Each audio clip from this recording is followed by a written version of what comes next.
Welcome to Beyond the Arc. I'm John Gonzalez alongside our NBA insider Bill Reiter. Special post-game edition following the Nuggets and the Knicks. Number 4 in the West, number 3 in the East. It's the Knicks that get it done tonight, Bill. Only scored 122 points, win this one by 10 after scoring 143 in back-to-back games. Not even really their best game. Like there was moments where, I mean, that offense is humming right now. So you and I don't want to speak for you, but we've been covering the league for a similar amount of time, and it feels like we are muscle memory, or I am, to never believe in the New York Knicks. I feel like I eat those words whenever I sort of believe that they are special. And John, while they're not on the level, I think, maybe I'm wrong, of Boston and probably not Cleveland, at least they haven't proven it. I got to give up this reticence to say the Knicks can make or compete for an NBA championship this year because they're special, man. And you said it, when the offense is rolling, it's been rolling most of the year. Even if the defense is okay, you can see these guys beating really good teams that they have to with 130 or 120 points. They're so good. Their last few games have been really impressive. They won 5 in a row. They snapped the Grizzlies' 6-game winning streak when they put up 143 in their last game. Prior to that, they put up 143 against Sacramento. That second offensive rating is legitimate. And to the extent that they're not as good or not as scary as maybe the Celtics, I don't know. I mean, they're only a game back of the Celtics. Celtics won tonight, ended up beating the Bulls. You and I were talking about this earlier in the week. In the Eastern Conference, the Cavs got off to a hot start. I'm still a believer in the Cavs. The Celtics are the defending champions. And, in the postseason, I suspect that they'll be a tough out. But neither of those teams are as scary to me if I'm the Knicks as they were earlier in the season, especially with the way that the Knicks are playing right now. So my doubts about sort of closing the gap is less about my unwillingness to believe in New York. Maybe that's some of it, and more just my general. I think we just have philosophically see that. I'm scared. I don't think the regular season always translates to what you see in the regular season means what you're going to get in the postseason. And I mean, I'm thinking about Denver because Denver played. You can go all the way back to the old Nuggets team when George Karl was the coach, and the guy was the coach of the year. If you remember this, they were the number 1 team in the Western Conference. This is a long time ago, and I can't remember for a second. They got smoked out of the playoffs, right? I mean, it was just one of those. So maybe that's the Cavs, right?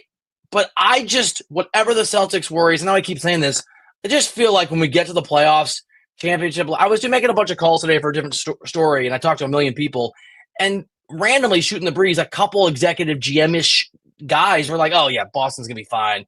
They're not locked in. They will be." So, are the Knicks able to get to a level that is similar to the Celtics level last year? Maybe, but I think that has to be the goal because I think Boston will get there eventually. Yeah, I tend to think that Boston will course correct as well, but it has been a not insignificant chunk of the season now, about a quarter of the season where they've played roughly 500 basketball. And it's hard to repeat, right? I mean, we haven't had a repeat champion in 7 years. That's true. It's tough to do. And, the Knicks are playing really well right now. Here's the other thing. The Knicks forecast to have 2 all-NBA selections in Jalen Brunson and Karl-Anthony Towns. That's happened 1 time since the 70s. The last time it happened, I know you hate trivia. Do you want to guess or you just want me to tell you? Oh, no, tell me again. I'm so bad at trivia, but I'll fail. Okay, so since the 70s, the Knicks have had just 1 time that they've had 2 all-NBA selections in the same season. And it's relatively recent. It's within the last 13 years. Who is LeBron James? No, I'm just kidding. For the Knicks. Melo and Amari Stoudemire? I have no idea. Melo is one, and the other one's tough. I'll just tell you. It's Tyson Chandler, believe it or not. Oh, I would never have gotten there. Yeah, I wouldn't have gotten that either, but that's how good Brunson and Cat have been this year and how rare it is for the Knicks. Now, if you want to do a little concern trolling for the Knicks, I got 2 things. Can I run 2 things that I'm a little worried about the Knicks for? I love this to hit me. Because I believe in the Knicks. I believe in the Knicks. Their offense is fun. I love watching them play. They're a joy to watch. But I've got a but. Yes, here's my but. Number 1 thing. Karl-Anthony Towns has 2 hands, and they're both injured. The whole game, he's doing this with because he's got one that's got the thumb injury on his shooting hand is not great, and then there's something going on with his other hand, and the whole game he's doing this. And obviously he got off to a really good start shooting this season, and he's the self-proclaimed best shooting big man of all time. But clearly, since he hurt his thumb in early January, yes, we can both laugh at that. Since he hurt his thumb in early January, the 3-point shot has fallen off. His accuracy and his efficiency has fallen off. So that's concern number one. Concern number Well, let me just start with concern number one for you. What's your level of concern with Cat's hands? So not very, because, and he's still playing pretty well, because they're so deep that if he's got to sit a little bit, or he's got to, if it was April 9th, I would be like, hell yeah, I'm worried. Just OG will just like roll in and drop 30 a couple games in a row or whatever he did tonight. I mean, I'm not worried about it. Right? Like they keep saying that they're excited that their trade deadline addition will be Mitchell Robinson, so that'll help them as well. And now, that said, Tibbs is the kind of guy that might think the cure is to have him do thumb push-ups every day after the game and play 48 minutes. So maybe I should rethink my level of concern. That brings me to concern number two, which is that on the leaderboard for minutes, Bridges is number 1 for most minutes played. Hart is number 2 for most minutes played in the NBA. OG is number 3, and Brunson is number 5. 4 of the top 5 guys in the NBA in minutes played for the Knicks. So at some point, I get a little concerned about that. Yeah. No, I think that is the concern, right? I mean, that is and we joke about it, and we predicted, not that it's like a prediction to say the sun's going to shine or be warm, but we thought that Tibbs would probably play his guys too many minutes, even though they're not massively deep, but they are certainly deep enough that you don't ever have to play any of these guys 40 minutes. You just, or 38 or 39, it happens. I think that's a real concern. Anytime that this guy's the coach and he's great, durability is a real thing because of how he manages people, for sure. I don't know. I'm sure that you saw this. I know you were working on your column and stuff today, but Adam Silver had given a comment to Dan Patrick saying that, something that he's kind of maybe interested in is a 40-minute game, shortening quarters from 12 minutes per quarter to 10 minutes per quarter, which, by the way, I love that during the Olympics. I like shorter games. 2-hour games is like now in line with soccer. I love that. You don't like the idea. Well, okay, here's the thing. I love the idea because it's a better product, and my soccer had the same thought. Full disclosure, those of you watching live right now, don't judge me. We all get off a little. I mean, this is our job, so we get off a little earlier. It's right? Way more efficient for us. I was like, oh man, I can like make some dinner reservations when I'm on the road every now and then. But the main thing I have is just I love stats. I love comparing players. Too. I love the ways that the past can link somewhat to the present and the future. That we're going to start going by 48 minute. 30-point games don't matter. Triple doubles change. We'd adjust, and maybe I'm being dumb about the numbers, but that's a significant reality. The reason why I bring this up, in addition to I like the idea time-wise for us, it would be a more efficient way for us to watch all the basketball that we're watching. But I just was thinking, I started laughing when I saw that, because then all of a sudden I'm like, would Tibbs have the first team ever to have 5 starters play 40 minutes a game? Like, yes. Is that like, he'd just be like, I don't care that you're shortening the game. Everybody's out there. Right. Tibbs wants the games to go to 58 minutes or 60. Like, he's like, you're going the wrong direction, Adam. Yeah, he would. You're right. It's really fantastic. So the Knicks win this game tonight, Bill. I'm a believer in this. I think defensively, they came into this game 14th in defensive rating, slightly better than middle of the pack. Yeah, they're moving up too. Where are you on the, if Mitchell Robinson comes back, that's a great addition for them. Because that's the line of thinking that Knicks people have been pushing for a while now. I think it's fair. And in that vein, although his return helps the defense, but more to the point, if I'm going to sort of take how I think the regular season doesn't always reflect effort or whatever it is to the postseason and apply it to the Celtics, I was thinking about this too. The Knicks are capable and should be better than the 14th best defense in the NBA with the personnel they have, their wing defenders, who their coach is. So they might also lock in more defense. They might be a better team in the playoffs defensively than it suggests now, even without Robinson coming back. I would buy Knicks stock. Like, I still think Boston's a team to beat, but you can make a case that Cleveland has fallen off and that sort of shows something. I'm not sure I would make that case. You've made the case, and it's right historically. The Celtics are trying to pursue a very difficult task historically, especially in this century, to be a repeat champion. Who's the last team to do that? It's the Heat. I should know this, and I don't. No, it's the Warriors. Oh, the Warriors. The Warriors. Yeah. Yeah. So Warriors, Heat, Lakers in this century. That's it. I'm bad at trivia, and I mean, like, wait, are you talking about championships overall? Back to back or back this to century? back? Oh, It's three organizations, right? Yeah, I mean the Warriors. So yeah, like if it's somebody that's not Cleveland or Boston, it has to be New York. I don't believe in Milwaukee. They have the talent to prove me wrong. You love the Magic, but I don't know. I think you have to score more than 80. You got to score more than 89 points. Yeah, I'm in on the Knicks. I'm here for the Knicks. Yeah, I think there's a real chance.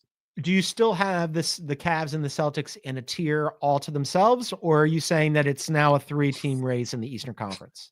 So I will go 3-team race with the Knicks with a little bit of separation, but some of that's recency bias. We just, right, they're winning games, they're scoring a ton of points. And some of that is, and the answer is I don't know. I don't know what to make of Cleveland being on, for a big chunk of the season, a 70-win trajectory, and then at their high water mark, beating the Thunder at home, being fairly basic since then, right? Like sort of, or not being as outstanding and sort of being more normal. And I asked a bunch of these GMs for a column everybody should check out tomorrow about Bradley Beal. What do you make of Cleveland? And I got differing answers. I don't think people know how good Cleveland is. So I think it's a 3-team race. And I feel like letting the Knicks in, maybe I'm acknowledging I'm a little doubtful on the Cavs, which I don't want to be. I still am a believer in the Cavs. I think of those 3 teams, I think I believe in the Cavs the most, but I do believe that it's like much closer than it was towards the beginning of the season. And especially with the Knicks closing ground. I mean, if the Bulls somehow get past the Celtics tonight, now all of a sudden you've got 2 teams tied behind the Cavs for second place in the Eastern Conference. Let's take a quick break. And then on the other side, we should discuss the Nuggets, who have somehow now stumbled a little bit. Yeah. And I have a really troubling theory that occurred to me that I didn't want to tell you about in advance, because I want to see if you are this has really messed with my head. Like something got in my head about the Nuggets, and it's really bothering me. All right, I'll react to that in real time on the other side. That's coming up. This is Beyond the Arc.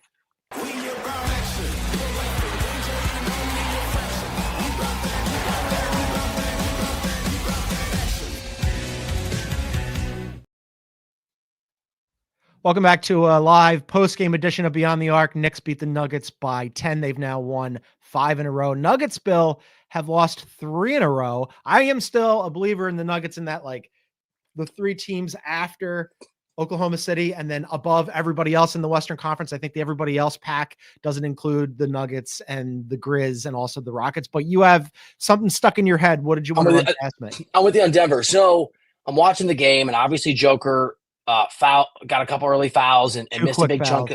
The first half in the second quarter. And you would agree, right, that superstars often sort of defy the rules of physics. Like certain guys and players and GMs get credit because they played with Jordan, or they were the coach of Jordan, or LeBron, or Messi, or whatever. So I'm watching Westbrook play, and as you know, maybe people watching don't know, I've not been a big Westbrook guy. I've been down on Westbrook the last few years. I've been rational, right? And lately, I've been kind of been won over, and he had like a double-double early, or almost had a double-double early, and the broadcasters are praising him. And I found myself watching the game thinking, Westbrook's the deal. Like he's like this. He's a winner. He's great. And then I slapped myself, and I realized, no, I don't care what Westbrook's shooting. Westbrook's not that good. Joker is just totally obscured the reality of Russell Westbrook. And then I thought, wait, what if Jamal Murray's not very good? What if Michael Porter Jr. is not very good? What if Michael Malone's not that great a coach? What if the front office in Denver that we've seen? What if actually? Wow, you really went down the rabbit hole on this one. I went down a dark place because this does happen. I was just like, and I love Jamal Murray, and he had a really good game. He was streaky like he always is, but he got really hot there. Yeah, and MPJ's not great, but he went to my alma mater, so I wanted to be more consistent. He can shoot. What if Westbrook is actually the canary in the coal mine that proves that the whole Nuggets organization sucks? But the big guy covers it up. I think about it in a more positive light, that he's the rising tide that raises all the ships. I do think that Jamal Murray is a good player, and I do think that Aaron Gordon is a useful player, and Michael Porter Jr., you and I have been clamoring for him to be better. But hey, at the beginning of the season, we were talking about, man, do they need to unplug MPJ and maybe flip him for Zach LaVine? I don't think that that's within the realm of possibility right now. And to your Russell Westbrook point, for Nikola Jokic to sort of resurrect that dude's career, yeah, it really does speak to how good Jokic is. Mike Miller's a good coach. I think he's a good coach. Look, I don't want to believe any of this, so I'm not out here making the art. It's just sometimes you get something in your head and you don't want to think about it, but you can't. Like, have you ever gone on Wikipedia and just gone down the rabbit hole on the singularity or alternate universes? And then you realize, I haven't done that. Maybe tonight. Okay, maybe tonight is the night the for me physics to do that. or the science is possible, but I wish I hadn't known that. That's how I feel about now how I view the Denver Nuggets. Well, he's having an absolutely unbelievable season, and I've had, real debates with like the NBA. I think the MVP race is as close as it's been in quite some time, and there's real arguments to be made on both sides. I just find, tonight notwithstanding, because he did get into early foul trouble, and it wasn't his best game even after he checked back in. But even in a night when it wasn't his best game, the way that he whips passes around the floor and gets everybody involved, and you're like, man, he really does make everybody better. I think his numbers, I'm still leaning Joker on MVP conversation just because his numbers are not just good for this season, they're historic. That he's having a season that I mentioned this, today's Wednesday. I think it was on Monday's show. He's on pace potentially to go and average 30, 10, and 10 with 50, 40, 80 splits. Never been done. So, okay. And obviously there's a real case for Shea, and we discussed this a lot. We discussed 100%. It on CBS Sports Network the other day. And for people that don't know, I have a vote, and I get stressed when I think I'm going to bleep it up, right? Mess it up. And here's what I can't stop thinking. It's like the singularity and the MVP race. I can't get them out of my head. Here's where I've gotten to. It's not a cop-out, and I'll keep talking about it, and I'll keep answering if you want who my guy. But this race reinforces for me the way in which you actually can't make real assessments about the MVP race until at least mid-March. Yeah. And we should still talk about it. But like I remember when your guy Embiid a few years ago won the MVP, there was a point in that season. It was December, I think. But, we were 20, 25 games into the season where he was 16-1 or some crazy odds. It's just a long season, and I think Shea and Nikola, it's going to the wire, dude. Yeah, it's going to be excruciating down to the wire. 1,000%. It's going to be a conversation that we're having all season long. I want to thank everybody who's joining us on YouTube. Just a reminder to hit the like button, leave a comment, subscribe, the little bell symbol. If you click on that, you'll get notified when we go live. Like, we're going to do more of these shows after big games, weekly games, as the season funnels towards the postseason. And then most days we're live on YouTube Monday through Friday at noon Eastern. So be sure to check us out. And of course, we're also a podcast, so you can find us wherever you get your favorite shows. Please download, subscribe, and leave a review. Other Nuggets things here, Bill. Any concern that they've lost? I still believe 3 in a row. Yeah. They are, as I said, in that tier in the Western Conference with the Rockets and the Grizz, but they have lost 3 in a row. A little clunky tonight. Any concern, or are we still believers in the Nuggets in that second tier? Yes. It's like all of the above. There are, again, they didn't even have that good a defense. I'm going to go back to they were 16th in defensive rating, I think, the year they won an NBA championship. Yes, I have concerns. There are flaws, but they have, whether he wins the MVP or not, the best player on earth. And getting through Jokic in a 7-game series, right, it's just a different animal than it is playing him. And the Knicks are awesome. They played a great game. They deserve to win. So yeah, concerns, but they have the ultimate cheat code. And so I think that they can make a deep run in the West. And we've talked about this. For me, the biggest question for Denver, aside from matchups that we can't predict yet, is the Thunder are good enough to win a championship this year. Are they experienced enough to be able to take advantage of that fact? I think there will be a point, and maybe it's this year, where they are in the finals, where they are probably winning finals. It's hard to do, obviously. They have never won multiple series with this core, right? They've never gone and made even a conference finals with this group. So maybe that's an opening. And if it is, I would bet on Denver to go through first and foremost, and then probably Memphis. So yeah, they can do it. But John, as we've talked about, they are a flawed basketball team. These two teams are very similar in terms of how they play basketball and their ratings. So offensively, the Knicks are second coming into this game, 14th in defensive rating. Nuggets came in 4th in offense, 19th in defensive rating. Both of those two teams over the last 15 games have been supercharged offensively, the two best offenses offensively, and then slightly better than their ratings defensively. My question for you is, because they do kind of remind me of each other in terms of where they fall with those two metrics. Who do you pick to go farther in the playoffs? Yeah. So it's interesting because that's a great I love that comparison. And while you were describing it, there's a bit of a I don't know if it's a paradox, but there's a bit of a sort of contrarian view I have, which is I actually think New York's defense is likely and I think certain to be extraordinarily better in the playoffs I think than so Denver's, whatever the stats. I think And so I too. think despite the fact that the Knicks, again, sort of counterintuitively, have so much more depth offensively as well, and they have in Karl Anthony Towns like this super weapon that's found the perfect place to sort of be the best version of himself, the best player on the floor every night when the Knicks and the Nuggets are playing is in Denver. And that's a huge playoff advantage. So but the West is deeper, and then the I know East it is deeper, but it's deeper. But I think there's more landmines there. I think there's more teams in the East that can win an NBA championship, and more teams in the West that can beat everybody but can beat anybody but can't beat everybody. Like if you told me the Suns or even Memphis maybe or the Rockets beat a really good team, but then kind of came up short in another matchup, it wouldn't surprise me. I'm going to go Denver is the answer, but I don't feel good about it.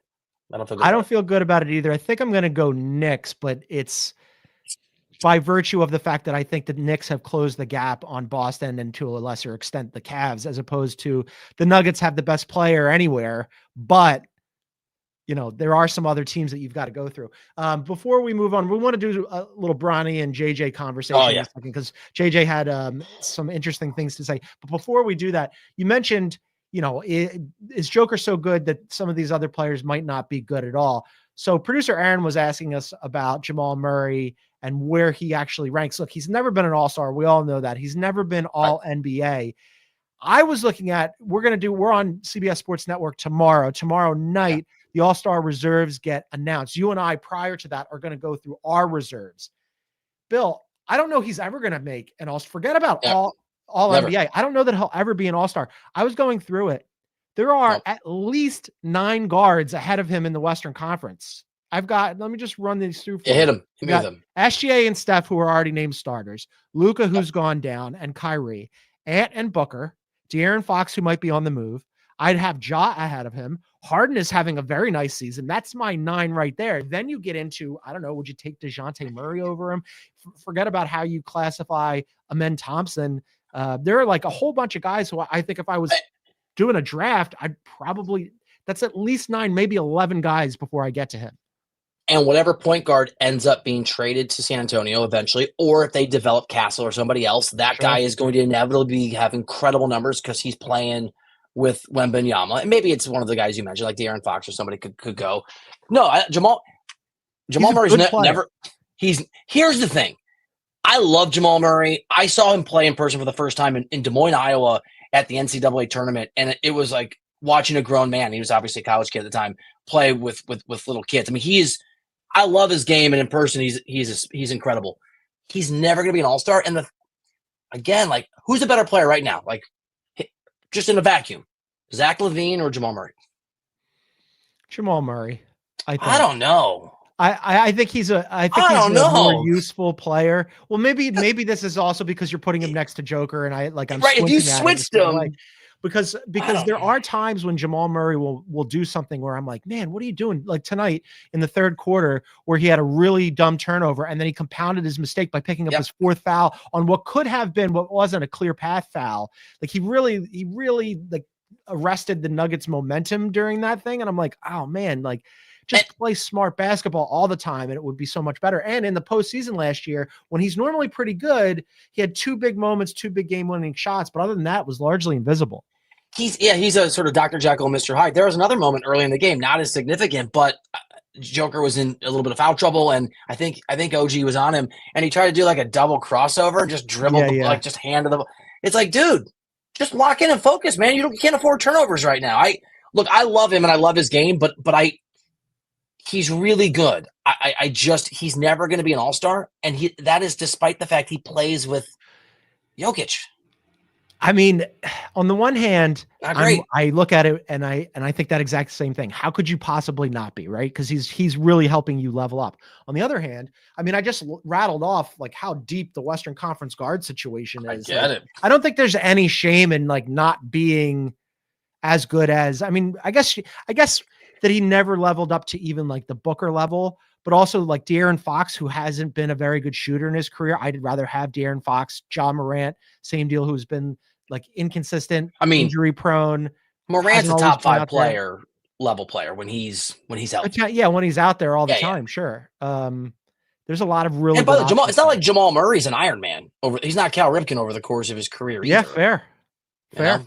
All right, so you want to do the Bronny JJ thing? You want to do it. We all want to do it. We all want to do it. All right, so Yeah. Bronny James, this is how bad the Sixers season has gotten, even though they have now won 5 in a row. I don't even want to, or what? Are they good? Yeah. Okay, anyway, yeah. I think it's 4 in a row. But anyway, the other night, the Lakers are in Philadelphia, and JJ Redick looked at the Sixers situation without PG and without Embiid and went, now's the time to get Bronny James some minutes on the road in the first quarter. Didn't go well for Bronny. He didn't look great. Only played 15 minutes, was 0 for 5 from the floor, 3 rebounds and assist, a block, -8 for the game. And in a game where everybody was a minus for the Lakers, they looked terrible. Well, so JJ was asked about it afterwards, and he had some interesting things to say. Here's what he said. Just felt like on a back-to-back, just him giving us energy, I think, was the goal. I maybe put him in a tough spot, flying up yesterday and, nationally televised game and Philly, all that stuff. It's, he didn't play well, but he's been playing great, in the Stay Ready games, and he's been playing great in the G. So I have confidence in him, but obviously didn't provide that at a high level. Can I just say real quick, he has zero confidence in him. That is the clear yes. Okay. How does he end up in that game? I thought it was a huge indictment of the Sixers, but the way that he's telling it, it's like, oh, this was kind of like, why not? Let's throw him out there and get some energy. I'm confused about how he ends up in that game. Am I supposed to believe that LeBron James didn't say to somebody like, okay, like it's Philly and let's I don't know, man.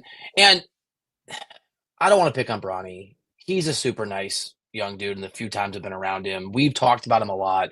It's not his fault that he's not an NBA level player. It's not his fault that his dad forced him out of the team. It's not his fault that he has a helicopter parent who's the greatest player, the second greatest player of all time, and is running things in LA. But your JJ Redick and your answer to why it didn't go well is he had to get on an airplane, as if he's the only player in the history of the NBA who had to fly to a basketball game. I mean, your argument is it was a nationally televised game. Oh, well, that's the threshold. Like most guys, when it's a nationally televised game, forget how to shoot. It's gotten so farcical and embarrassing now that they're not doing this kid any favors playing him a single minute again in the NBA this year. He's not good enough right now, and probably never, but certainly right now. In junk time, sure, maybe, but he's not an NBA player. It's pretty obviously not like working out for him. Like you throw him out on the floor in the first quarter of a game that you're trying to win on the road, and I'm like, he just looks lost. He also looks, I don't know if intimidated is the word, but out of place, like definitely unsure of himself. It looks like he doesn't want the ball to come to him whenever it comes to him. He's physically incapable of playing at the NBA level, size, strength, speed. I mean, I know he's an athlete, but he's not at the level. He's just not. No. He's not good enough. He's not big and enough. you make a great point that I hadn't thought of, because it's so overwhelmingly stupid what the Lakers are doing to this kid that it's hard for me to process all of it. It would be unacceptable if he was a member of the Trailblazers or the Raptors and they were still rolling him out there in games that matter. But you'd say they're trying to lose. You're right. The Lakers are in a crazy crowded Western Conference. They're on a good run that you want to and need to maintain. No offense with your team, against a Philly team that you need to win. You're playing him in critical minutes of a critical point of the season. Why? What are you doing? Why? Yeah, this season he's 1 of 16 from the floor, 0 for 7 from 3. He's -30 net rating. I just don't get it. I think you're absolutely right. If he played for any other organization, literally anybody else in the NBA, you would say, you can't just send the kid to the G League. He's not ready. Right. I mean, like he shouldn't be getting NBA minutes right now. To play for a Lakers organization that has designs on, I don't know, doing something or at least being relevant in the playoffs in the Western Conference, it doesn't make any sense to me. You're doing them why do we think, is it just because of his name? I mean, look, okay. So he had the opportunity to, he was invited to All-Star Weekend to play for the Rising Stars G League kids, or to be part of a unit with LeBron in the skills competition, whatever. He turned both of those things down. So I thought that was a smart decision. Hey, I don't need this extra attention. I'm not ready to do this yet. And yet in a meaningful NBA game that matters for the standings, he's getting 15 minutes. Some of that came in garbage time. Fine, whatever. Not all of But it. if they're willing to turn down some of the attention, why not just ship him off to South Bay Lakers and leave him there? So I have a few thoughts. I covered LeBron as a beat guy, and LeBron can get what he wants, but often is not good at managing that power appropriately. And he learned to do that in his own career, but maybe he's lost his compass again because it's his kid. I've seen this is like deja vu all over again, watching LeBron force things he can but shouldn't, that he wants or thinks are good but aren't. So that's the answer. I think. Why turn down the All-Star game attention then? I don't know. I mean, I don't know. It's a really good question. Maybe I don't know, man. Maybe because they thought it would be too much about him on an All-Star weekend. Too much hype. And maybe LeBron feels like it would take away. Because I don't think LeBron's not a bad guy, even though he's making bad decisions. He's not a bad father, even though he's, I think, making bad choices for his son. So he may, I don't know, but he may just think this would take away from the All-Star game and Bronny hasn't earned that, right? Maybe it's as simple as that. The other thing I find amazing about this is, so obviously you and I both follow the NFL, even though that's not what we do for a living. In the NFL, it is very typical for quarterbacks who aren't ready or able to be drafted high. There's pressure on GMs. They play early or they have the wrong coach and they get set up to fail and they fail forever. It's hard to pull out of that tailspin. And one of the many nice things about the NBA is that isn't necessary. If you're the number one draft pick in a draft and you have a bad first year, no one's ready. Everyone knows that. Well, some guys, it can take 2 or 3 years to develop. You can be a guy like Giannis where you just show up and you kind of go under the radar. There's just not the same pressure usually for anybody that's not ready in the NBA to go out there and play minutes and get embarrassed. There's a G League. There's a bench. You can usually hide. This is more like a quarterback being he may have had a chance to have a career in the NBA, and there were scouts who thought he did, and you and I discussed this when I went to the Combine. It's over. Bronny James will never succeed in the NBA, most likely, because his dad forced him into situations like against Philly in this game where he shouldn't have been in. And the actual, I think, historical comparison isn't in the NBA. It's where we see quarterbacks who are just crushed and their confidence is destroyed and they're humiliated with their peers and they never recover. That is what LeBron James is doing to his son. I know he loves him, but that is what we saw in that game. It's all the more reason to just go park him in the G League. How much culpability here do you have on JJ? Like, do you buy JJ saying, hey, that's on me, I put him in a bad spot?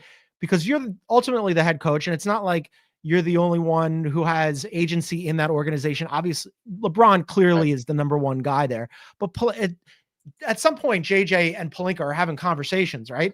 And they had decided, fly him out to Philly. Why not say no? I mean, anybody with two eyes, let alone those two guys who are privy to all of the information that you could possibly have about Bronny James, have to know that he is not NBA ready right now. So at some level, JJ has to take some ownership of this thing. Yeah, quiet part out loud and earmuffs for you because you love JJ and I don't know him at all, so I don't have to be nice to him.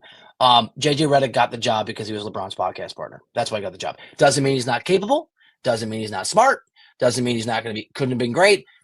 He works for LeBron James. I mean, let's just be honest. I mean, he is the coach of the team. And by the way, most people that have coached LeBron work for LeBron. And if they didn't, see Eric Spoelstra, LeBron left eventually. So, but that's the answer, John, I think. I think the answer is they're not doing this without LeBron's permission.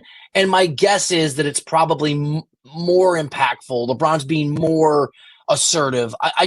It doesn't make sense. And therefore, it has to be LeBron who did it.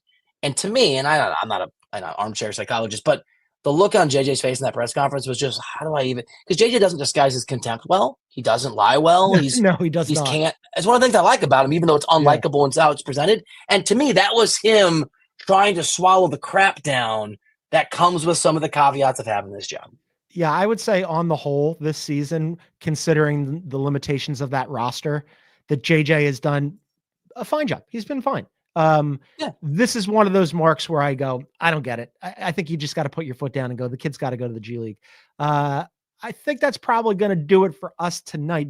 You and I are going to be back tomorrow on CBS Sports Network at 1 p.m. Eastern. Everybody should come and join us. We're going to break down the De'Aaron Fox once out stuff. We're going to talk about the latest on Jimmy Butler. And I guess the Sixers have now entered the chat on that, which is exceedingly dumb. We'll get into that a little bit. Oh, okay, good. You've got some good reporting on all of this stuff. So we'll check in on that. And then, as I mentioned, all-star reserves are announced tomorrow. Prior to that, even though no media doesn't have a vote on that, we're just going to go through who we think should be reserves prior to the official announcement. So an absolutely loaded show tomorrow on CBS Sports Network at 1 p.m. So come and join us for that. But for now, for our NBA insider, Bill Reiter, who's got a column coming out on Brad Beal tomorrow. Yes.